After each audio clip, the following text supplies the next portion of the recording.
Well, hello, boys and girls. It's when I feel like 8 o'clock. And guess what? You should be able to hear me now because I got a new phone. And I can thank that to all my fans out there who send me money, subscribe to my channel. We're moving up, boys and girls. We're only about 750 people away from maybe working towards that private jet when I'm a YouTube sensation, when we are a YouTube sensation. That's why I'm in the bathroom right now. I'll let you know again. I had a little bit of a change of life and I have a lot of people living in an apartment.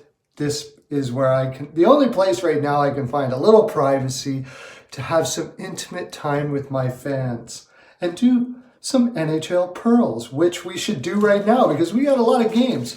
By the way, you might want to look at my last video where I again got back up to that magic 85-90 percentile that we're looking for every day, right?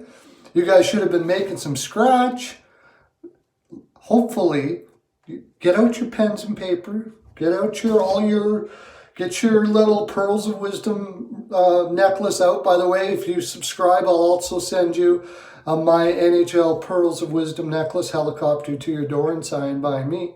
And that's how you're going to get me out of the bathroom, aren't you? Yes, you're going to subscribe, hit the bell, and we are going to buy ourselves a YouTube sensation plane, and we're all going to travel the world tossing pearls out via parachute, I guess. NHL pearls to everyone so the world can be right again. So you can save the world. All you got to do is hit that button. That's it. Okay, let's get to our games today. Sharks versus the Habs.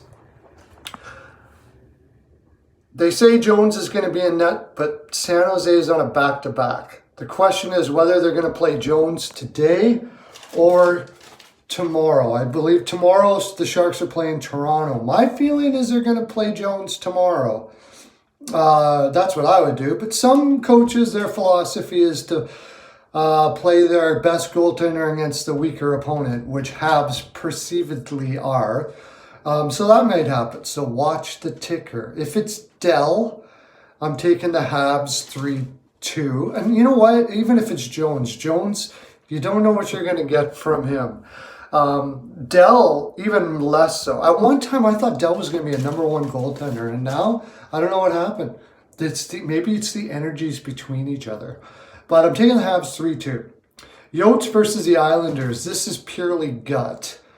Branta is going to be in net. I'm betting the under on here because New York Islanders are not the highest scoring team in the world. Trotz is playing even more defensive system this year. It seems like Trotz even has less confidence in his team this year than last year. Maybe it's because Eberle is out. I'm not sure exactly what it is. But I'm still taking the Islanders 2-1 here. But the main bet here is on the under for sure. Sabres versus the Rangers. I'm taking the Sabres 4-2 here. King is going to be in net. And Lundqvist, I'm sorry. I think it's time. Buddy.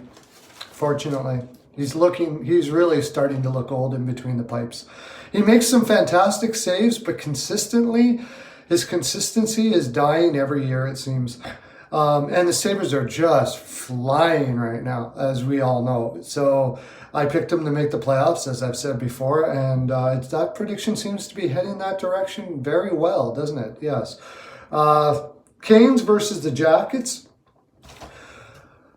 Canes have not played in a while. And that being the case, I kind of rely on coaching to have a team prepared when they haven't played for a bit. Now they're going to be on the road, which is going to kind of put whatever they were doing on their days off behind them a little bit, get them refocused again. I think they needed a bit of a focus too to just remind themselves what the importance of each game is. Their last game was kind of a clunker. I think Brendan Moore will have them playing tonight. I know the Jackets can outwork anyone, but When that Canes team is flying, they'll beat just about everybody. I'm taking the Canes 4-2.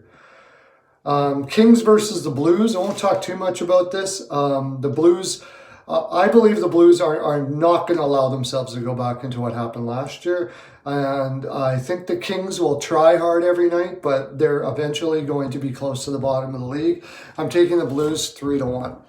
Assuming Binnington is in net, and he should be. So, yes. Wild versus the Preds. The Wild have turned it around a little bit. They're getting a little confidence. The Preds have looked shaky. And this makes it a tough call on this one, but I am going to take the Preds 4-1. But honestly, I think I'd stay away from this game.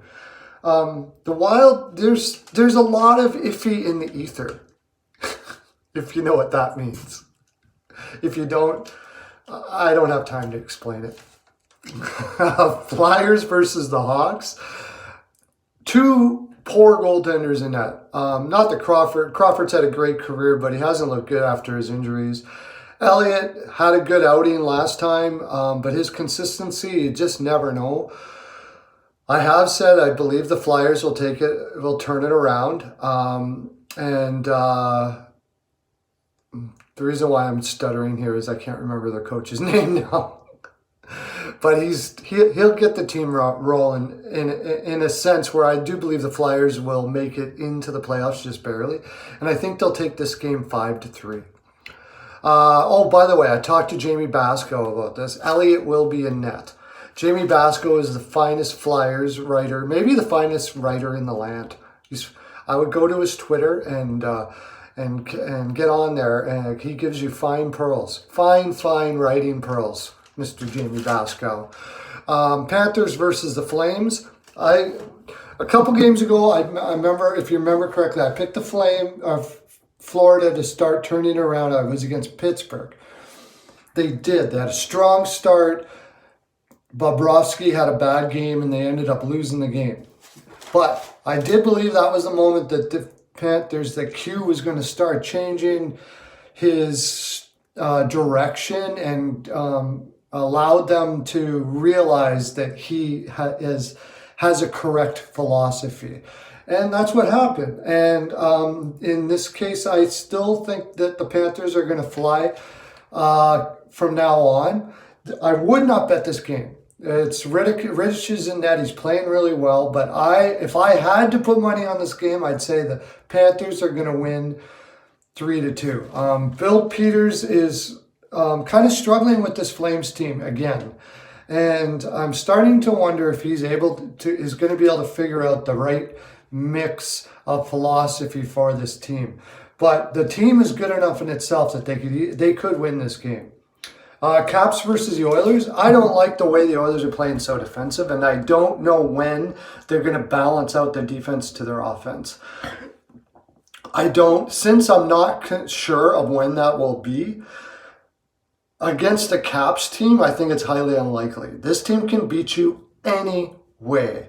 And I personally, at this point, don't think the Oilers believe or have a confidence, have their feet solid on the system right now. And that being said, Holtby's going to be in net. He's kind of struggling right now, but I still think the Caps are going to win this 4-2. Ducks versus the Stars. I wouldn't touch this game. And I finally remember Dallas Eakins is the name of the coach. But how many times I've did videos here and I forgot that. Unbelievable coach. Unbelievable coach. He was here. I thought he was doing a great job with the team. But they had management that was doing things on a very, just reactive way of doing things. And it's unfortunate because I would have loved him to stay. The Stars, the last couple of games I've watched them, are starting to gain confidence in themselves again. Montgomery, I'm not really sure about Montgomery as a coach, but I do know that Bishop is playing fantastic. So that kind of rubs the Gibson factor out a little bit. I think with the way the Stars are rolling right now and the confidence they have the ability to outscore the Ducks, and I would take them 3-2. I have a hard time betting against the Ducks as long as Gibson's in net, though. He is the best in the land. I believe he should get the Vezina as long as they make the playoffs. Even if you don't, really, his numbers are probably going to be that stupid. Anyways, boys and girls, that's my full 42%. Thank you for listening to these fine pearls and taking the time out of your day to enjoy the presence of us, of we, of all. Hit the subscribe. Let's get ourselves that Pearls of Wisdom private jet. Pearls of Wisdom private jet. POWPJ. That doesn't sound right. We'll come up with a better moniker than that. Have a great day. Lots of love to you.